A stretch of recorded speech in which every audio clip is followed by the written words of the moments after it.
Selamat pagi, sahabat Petra yang terkasih di dalam Kristus. Sudahkah Anda mengasihi orang lain hari ini? Pada embun pagi hari ini, Rabu 20 November 2024, kita akan mengawali hari kita dengan barang sejenak merenungkan sebagian dari Sabda Tuhan bersama saya, Risang Anggoro Eliarso dari Gereja Kristen Jawa Condong Catur. Adapun tema renungan kita pada pagi hari ini adalah Injil harus diwartakan, yang didasarkan pada sabda Kristus di dalam Injil Markus pasal 13 ayat 9 sampai dengan 23. Namun, sebelum kita bersama membaca serta merenungkan sabda Kristus tersebut, marilah kita terlebih dahulu bersatu di dalam doa memohon pertolongan Tuhan. Mari kita berdoa. Tuhan, sebentar lagi kami bersama akan membaca, akan mendengarkan, serta merenungkan sebagian dari sabda-Mu. Tolonglah kami ya Tuhan, sehingga kami dapat memahami kebenaran sabda-Mu. Tolonglah kami juga, sehingga nantinya setelah kami paham akan kebenaran sabda-Mu, kami dapat memelihara serta mewujud nyatakannya di dalam kehidupan sehari-hari kami. Di dalam nama Bapa dan Putra dan Roh Kudus, kami memohon. Amin. Nah, sahabat Petra yang terkasih, sebagaimana yang saya sampaikan tadi, bacaan kita pada kesempatan ini diambil dari Injil Markus pasal 13 ayat 9 sampai dengan 23. Tetapi pada kesempatan ini berkenankan saya sekadar membacakan satu ayat saja, yakni dari ayatnya yang ke-10. Jadi marilah bersama-sama kita mendengarkan serta memperhatikan sabda Kristus dari Markus 13 ayat 10. Tetapi Injil harus diberitakan dahulu kepada semua bangsa. Demikianlah sabda Tuhan. Diberkatilah saudari, saudara, dan saya yang bersedia memelihara kebenaran sabda Tuhan tersebut di dalam keseharian hidup kita. Haleluya. Sahabat Petra yang terkasih dalam Kristus, sebagaimana yang telah kita ketahui bersama, pada hari Rabu 27 November 2024, pekan depan, akan diselenggarakan pemilihan kepala daerah atau pilkada secara serentak. Nah, biasanya mendekati perhelatan politik elektoral seperti pilkada, sikap jamak komunitas gerejawi akan terpilah ke dalam dua kelompok.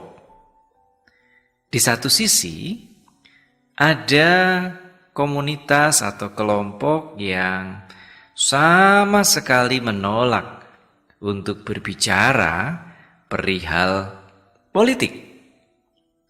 Di sisi lain, justru ada kelompok atau komunitas yang menunjukkan dukungannya kepada kandidat-kandidat yang sedang berkontestasi dalam perhelatan politik elektoral. Dukungan itu bisa secara tersirat atau bahkan sangat terang-terangan. Tidak terkecuali para pendeta. Nah, beberapa waktu belakangan misalnya, di beberapa platform media sosial beredar video yang menunjukkan beberapa pendeta yang mengitari dan mendoakan bahkan tumpang tangan kepada Edi Rahmayadi, kandidat petahana dalam pemilihan Gubernur Provinsi Sumatera Utara di tahun 2024 ini. Atau tidak sulit juga untuk menjumpai adanya badan-badan kerjasama gereja yang tiba-tiba menjelma menjadi forum bahkan kendaraan politik untuk menangguk suara bagi para kandidat yang tengah berkontestasi dalam perhelatan politik elektoral.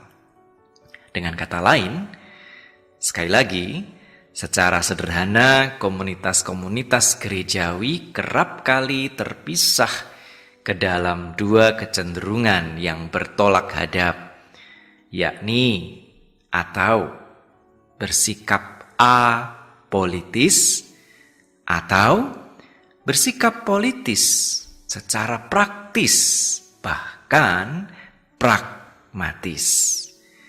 Tentu saja di titik ini pertanyaannya adalah bagaimana seyogianya? Bagaimana sebetulnya? Bagaimana seharusnya kita sebagai pengikut-pengikut Kristus bersikap terkait dengan ihwal politik? Sahabat Petra yang terkasih dalam Kristus, tema kita pada kesempatan ini adalah Injil harus diwartakan. Sepintas lalu tampaknya tidak ada hubungannya sama sekali dengan masalah politik. Tapi sesungguhnya menarik dan penting untuk dicermati bahwa kata Injil di dalam konteks penulisannya adalah kata yang sangat politis. Sebagaimana yang dicatat oleh seorang Chad Myers. Chad Myers ini adalah seorang teolog biblika, jadi pakar kajian Alkitab begitu, sekaligus aktivis dari Amerika Serikat. Myers menulis, Gospel was a technical term for news of victory, especially in military battles. In the Roman Empire, it was especially associated with political propaganda. Jadi, Injil adalah sebuah istilah teknis yang merujuk kepada berita tentang kemenangan, khususnya kemenangan dalam peperangan-peperangan militer. Sehingga di dalam konteks Kekaisaran Romawi, Injil adalah istilah yang erat kaitannya dengan propaganda politis Kekaisaran Romawi. Dengan demikian, sekali lagi, dalam konteks Kekaisaran Romawi, kata Injil atau dalam bahasa Yunaninya Evangelion adalah kata yang amat sangat politis. Dan menariknya, para penulis Injil, termasuk juga penulis Injil Markus yang menjadi pusat perhatian kita pada kesempatan ini, juga menggunakan kata tersebut secara sangat politis. Berikut adalah pemaparan Myers selanjutnya. From the very first line, Mark's literary strategy is revealed as subversive. The good news of Mark does not herald yet another victory by Rome's armies. It is a declaration of war upon the political culture of the empire. Jadi dari kata pertama, dari kalimat pertama, Injil menurut Markus itu sudah sangat subversif. Karena menurut penulis Markus, Injil itu bukan tentang kemenangan bala tentara Romawi, tetapi justru Injil itu bertolak hadap. Injil itu adalah menentang, Injil adalah subversif terhadap budaya politik Kekaisaran Romawi sejak kalimat pertama, kalimat pembuka Injil Markus. Dengan demikian, sahabat Petra yang terkasih, sabda Kristus bahwa Injil harus diberitakan dahulu kepada semua bangsa sejatinya adalah sabda yang sangat politis. Namun, pesan dan nilai politisnya bertolak hadap secara diametral dengan pesan dan nilai politis Injil Kekaisaran Romawi ketika itu. Ini bukanlah Injil para kaisar yang menjajah. Ini adalah Injil Yesus dari Nazaret yang memerdekakan. Ini adalah Injil Kerajaan Allah yang menghadirkan keadilan, perdamaian, dan keutuhan segenap ciptaan. Sahabat Petra yang terkasih dalam Kristus, dengan demikian, sebagai pengikut-pengikut Kristus, seyogianya, saudari-saudara dan saya memang tidak bersikap apolitis. Tetapi juga sebaliknya, kita pun tidak semestinya bersikap politis secara praktis, bahkan pragmatis. Meminjam ungkapan mendiang Romo Mangunwijaya, sikap kita sebagai para pengikut Kristus semestinya adalah politik hati nurani. Politik harus menggunakan hati nurani. Demikian tandas Romo Mangun. Dan hati nurani sendiri juga harus dipolitikan untuk mencapai kesejahteraan masyarakat luas dan demi keadilan bagi seluruh lapisan imbuhnya. Karena itu, mari kita tidak lagi terjebak dalam pragmatisme politik elektoral, apalagi lalu terjerumus dalam oportunisme bahkan brutalitas politik kekuasaan. Marilah kita mewartakan Injil Kristus dengan mengusung politik hati nurani. Mengutip penulis Amsal di dalam Amsal pasal 31 ayat 8 sampai 9, marilah kita mewartakan Injil Kristus, kabar baik yang politis, dengan bukalah mulutmu untuk orang yang bisu, untuk hak semua orang yang merana. Bukalah mulutmu, ambillah keputusan secara adil, dan berikanlah kepada yang tertindas dan yang miskin hak mereka. Itulah Injil, itulah politik hati nurani. Amin. Kini marilah kita kembali bersatu di dalam doa. Tuhan yang Maha Pengasih dan Maha Penyayang, ampunilah kami karena sebagai pengikut Kristus kami kerap terjebak dalam paling sedikit dua sikap yang keliru ketika kami berhadapan atau bersentuhan dengan permasalahan politik. Di satu sisi kami tergoda untuk bersikap apolitis. Di sisi lain, kami pun sering terjerumus ke dalam politik kekuasaan.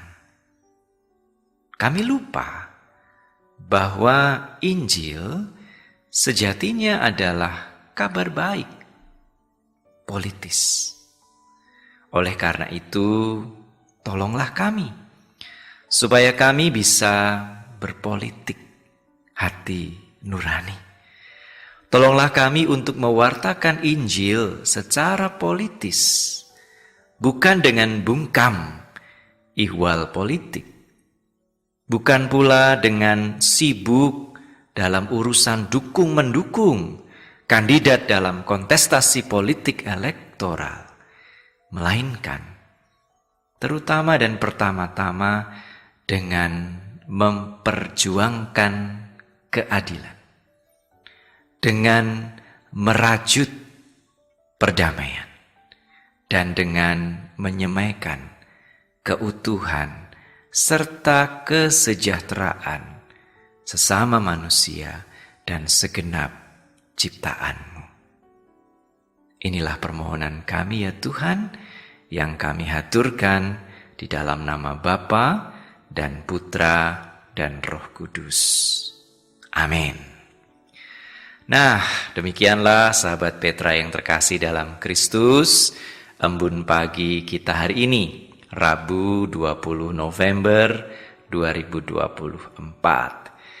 Kiranya saudari-saudara dan saya tidak hanya berhenti menjadi pendengar serta perenung sabda Tuhan, tetapi kiranya kita juga dimampukan untuk menjadi pelaku-pelaku kebenaran sabda Tuhan di dalam keseharian hidup kita. Saya, Risang Anggoro Eliarso dari Gereja Kristen Jawa Condong Catur, mohon diri. Selamat mengasihi sesama manusia di hari ini. Kiranya rahmat Tuhan kita Yesus Kristus, cinta kasih Allah, dan persekutuan Roh Kudus senantiasa ada beserta kita dan orang-orang terkasih kita. Sampai jumpa di lain kesempatan, berkah dalam.